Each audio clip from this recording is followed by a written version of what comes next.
بسم اللہ الرحمن الرحیم۔ جب حضرت حلیمہ کے گھر میں میرے نبی گئے تو وہاں آپ کی ایک رضائی بہن کا تذکرہ بھی ملتا ہے جس کا نام شیمہ تھا۔ حضرت شیمہ کو میرے نبی سے بڑی محبت تھی، بڑا پیار تھا۔ حضرت شیمہ کی ڈیوٹی ہوتی تھی بکریاں چرانے کی، لیکن ان کا دل نہیں کرتا تھا بکریاں چرانے کو، بلکہ ان کا دل کرتا تھا کہ حضور کو دیکھتی رہے اور میرے نبی کے پاس بیٹھی رہے۔ ایک دن حضرت شیمہ بکریاں لے کر نہیں گئی۔ حضرت حلیمہ دیکھ رہی ہیں کہ دن چڑھ آیا، شیمہ بکریاں لے کر نہیں جا رہی۔ پھر دیکھ رہی ہیں کہ دن گزرتا جا رہا ہے، شیمہ بکریاں لے کر نہیں جا رہی۔ پھر دیکھ رہی ہیں کہ دوپہر قریب آ گئی، لیکن شیمہ بکریاں لے کر نہیں گئی۔ آخر کار حضرت حلیمہ بول ہی اٹھی، شیمہ بکریاں لے کر کیوں نہیں جا رہی؟ شیمہ کہتی ہے، اماں اب میرے سے اکیلے بکریاں نہیں چرائی جاتی، میں تھک جاتی ہوں بکریاں چرا چرا کے، میرے ساتھ کسی کو بطور مددگار بھیجو۔ مقصد تو دو تھے نا، یا تو مجھے چھٹی مل جائے گی یا پھر کسی نہ کسی طریقے سے حضور کو ساتھ لے جاؤں گی۔ حضرت حلیمہ کہتی ہے، شیمہ تو کیسی باتیں کر رہی ہے؟ پہلے تو ہی بکریاں لے کر جاتی ہے، آج کیا ہو گیا ہے؟ اگر کوئی بطور مددگار کی بات کرتی ہو تو کہاں سے لاؤں مددگار؟ والد تو تیرے بوڑھے ہو گئے ہیں، میں تیرے ساتھ جا نہیں سکتی، بات کیا ہے؟ شیمہ میرے نبی کی طرف اشارہ کر کے کہتی ہے، اماں پھر اس طرح کرو کہ انہی کو بھیج دو۔ اور میری نبی کی عمر تو اس لمحے میں تھی کہ آپ خود دودھ پیتے بچے تھے۔ حضرت حلیمہ آگے سے کہتی ہے، شیمہ تو کیسی باتیں کر رہی ہے؟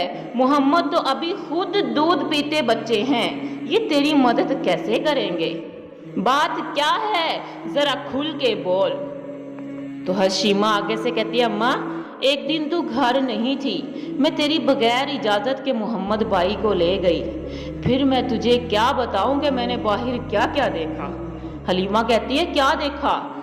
اماں تجھے پتا ہے باہر کتنی دھوپ ہوتی ہے، جل جاتی ہوں، سڑ جاتی ہوں، لیکن اماں جس دن میں محمد بھائی کے ساتھ گئی نا، جیسے ہی میں نے پہلا پاؤں رکھا تو ایک بادل نے آ کر ہم پر سایہ کر دیا، پھر اماں میں جہاں جہاں گئی بادل ساتھ ہی گیا، اس دن کوئی دھوپ نہیں لگی۔ حضرت حلیمہ کہتی ہے، اچھا پھر کیا ہوا؟ اماں میں محمد بھائی کو گود میں لے کر بیٹھی ہوئی تھی، عیسائیوں کا ایک راہب گزرا، اس کی نظر جب بھائی پر پڑی تو کہنے لگا، اے لڑکی اگر اجازت دے تو میں اس کو اٹھا کر اس سے برکتیں حاصل کر لوں۔ اماں میں گھبرا گئی کہ میرے بھائی کو کوئی نقصان ہی نہ پہنچا دے، تو آگے سے کہتا ہے، گھبراؤ نہ، اس کو کوئی نقصان نہیں پہنچا سکتا، اس کی حفاظت کے لیے اللہ نے فرشتے مقرر کر رکھے ہیں۔ اماں پھر وہ بھائی کو اپنے جسم کے ساتھ لگا کر روتا رہا، پھر مجھے واپس کر دیا اور کہا، اے لڑکی یاد رکھنا ایک دن آئے گا جب یہ بڑوں کے بھی بڑے بنیں گے۔ حضرت حلیمہ کہتی ہیں، اچھا پھر کیا ہوا؟ اماں تجھے پتا ہے بکریاں کتنی شریر ہوتی ہیں، ایک کو پکڑو تو دوسری بھاگ جاتی ہے، دوسری کو پکڑو تو تیسری بھاگ جاتی ہے، اماں تھک جاتی ہوں۔ اماں تجھے کیا بتاؤں، جس دن میں محمد بھائی کے ساتھ گئی نا، اس دن کوئی بکری نہیں بھاگی، اور وہ بکریاں جو سارا دن کھا کھا کے تھکتی نہیں تھی نا، اس دن کیا ہوا، تھوڑا تھوڑا کھایا بکریوں نے، اور جہاں میں بیٹھی ہوئی تھی نا محمد بھائی کے ساتھ، بکریاں باری باری آ کے وہیں بیٹھنا شروع ہو گئی۔ پھر اماں میں تجھے کیا بتاؤں، سارا دن میں بھی انہی کو دیکھتی رہی اور بکریاں بھی انہی کو دیکھتی رہیں۔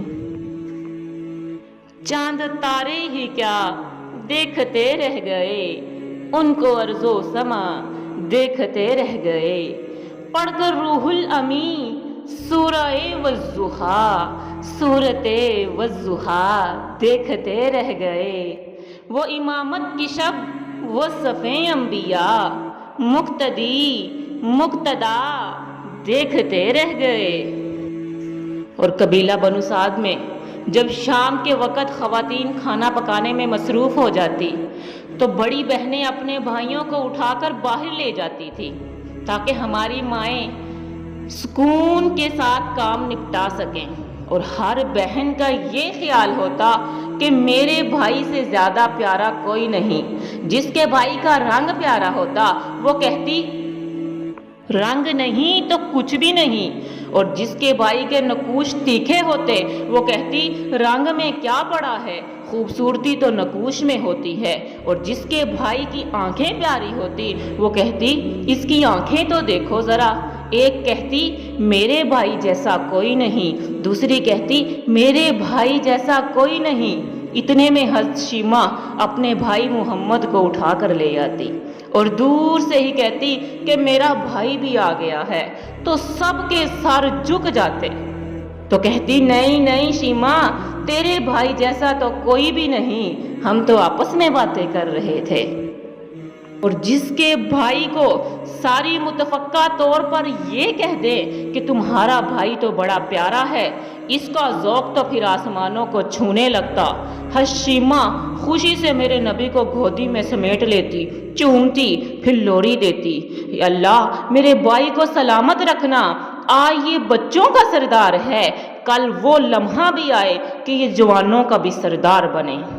پھر وہ منزل بھی آیا، حضور مکہ چلے گئے، یہ جوان ہوئی، اس کی شادی کسی قبیلے میں ہو گئی، آقا نے اعلان نبوت کیا، 13 سال کا وقت گزر گیا، حضور مدینے تشریف لے گئے، اور جب غزوات کا سلسلہ شروع ہوا، جس قبیلے میں حضرت شیمہ کا نکاح ہوا تھا اس قبیلے سے مسلمانوں کا ٹکراؤ ہوا، اللہ نے مسلمانوں کو فتح عطا کر دی، اور اس قبیلے کے لوگ قیدی ہو کے میرے نبی کے غلاموں کے ہاتھ گرفتار ہوئے۔ اپنے قیدیوں کو چھڑوانے کے لیے قبیلے کے سردار اب ایک ایک گھر سے فدیے کی رقم جمع کر رہے ہیں۔ چلتے چلتے شیمہ کے گھر بھی پہنچے اور جا کر کہا کہ تمہارا بھی اتنا حصہ بنتا ہے۔ تو شیمہ نے کہا کس لیے؟ کہا کہ وہ جو لڑائی ہوئی تھی نا، اس میں ہمارے بندے بھی گرفتار ہوئے تھے، ان کو چھڑوانا ہے۔ چلتے چلتے باتوں میں کسی کے لبوں پر حضور کا نام آ گیا، تو شیمہ نے کہا اچھا انہوں نے تمہارے لوگ پکڑے ہیں، تو پھر تم لوگ رقم اکٹھی نہ کرو، مجھے ساتھ لے چلو۔ انہوں نے کہا تمہیں ساتھ لے چلے؟ کہا تم لوگ نہیں جانتے کہ وہ میرا بھائی لگتا ہے۔ قوم کے سرداروں کے ساتھ حضرت شیمہ حضور کے نوری خیموں کی طرف جا رہی ہے، صحابہ تلواروں کے ساتھ پہرا دے رہے ہیں۔ شیمہ جب قوم کے سرداروں کے ساتھ آگے بڑھنے لگی تو صحابہ نے تلواریں سونپ دی اور کہا کہ اے دیہاتی عورت، تو کہاں جا رہی ہے؟ تو نہیں جانتی آگے کوچہ رسول ہے، آگے تو بغیر اجازت کے جبریل بھی نہیں جا سکتے۔ تو شیمہ نے کہا خلو سبیلی وعلموا انا اخت نبیکم، تم لوگ نہیں جانتے کہ میں تمہارے نبی کی باجی لگتی ہوں۔ یہ سننا تھا کہ صحابہ کی آنکھیں جھک گئی اور انہوں نے راستہ چھوڑ دیا۔ حضرت شیمہ اب حضور کے نوری خیمے میں داخل ہوئی تو میرے نبی نے پہچان لیا، استقبال کے لیے کھڑے ہو گئے۔ فرمایا بہن کیسے آنا ہوا؟ کہا آپ کے لوگوں نے ہمارے کچھ بندے پکڑے ہیں، چھڑوانے آئی ہوں۔ تو میرے نبی نے فرمایا بہن تم نے زحمت کیوں گوارا کی؟ تم پیغام بھیج دیتی، میں ایسے ہی چھوڑ دیتا، لیکن تم آ گئی ہو، اچھا ہوا کہ ملاقات بھی ہو گئی۔ پھر میرے نبی نے کچھ گھوڑے، چند جوڑے اور بھی بہت ساری چیزیں حضرت شیمہ کو تحفے میں دیں، اور جب رخصت کرنے دروازے پر آئے تو صحابہ کی جماعت منتظر تھی۔ فرمایا صحابہ جب میں قیدی چھوڑا کرتا ہوں تو میری عادت ہے کہ میں تم لوگوں سے مشاورت کیا کرتا ہوں، آج ایسا موقع آیا کہ میں تم لوگوں سے مشاورت نہیں کر سکا اور قیدی بھی چھوڑ دیے۔ تو صحابہ نے کہا حضور آپ جو چاہے کر سکتے ہیں، لیکن آج مشاورت کیوں نہیں فرمائی حضور، اگر ارشاد فرما دے۔ تو میرے نبی نے فرمایا اس لیے کہ آج میرے دروازے پر میری بہن آ گئی تھی، وہ آئے جن کے آنے کی زمانے کو ضرورت تھی، وہ آئے جن کے آنے کی زمانے کو ضرورت تھی، وہ آئے جن کے لیے بے چین فطرت تھی، وہ آئے نغمۂ داود میں جس کا ترانہ تھا، وہ آئے مضطرب تھی جس کے لیے وادی بطحا، وہ آئے جس کی بشارت دے گئے تھے حضرت عیسیٰ، وہ آئے جس کے در سے عرش اعظم پر اجالا تھا، ارے لوگو وہ آئے جس کے قدموں کے لیے کعبہ ترستا تھا۔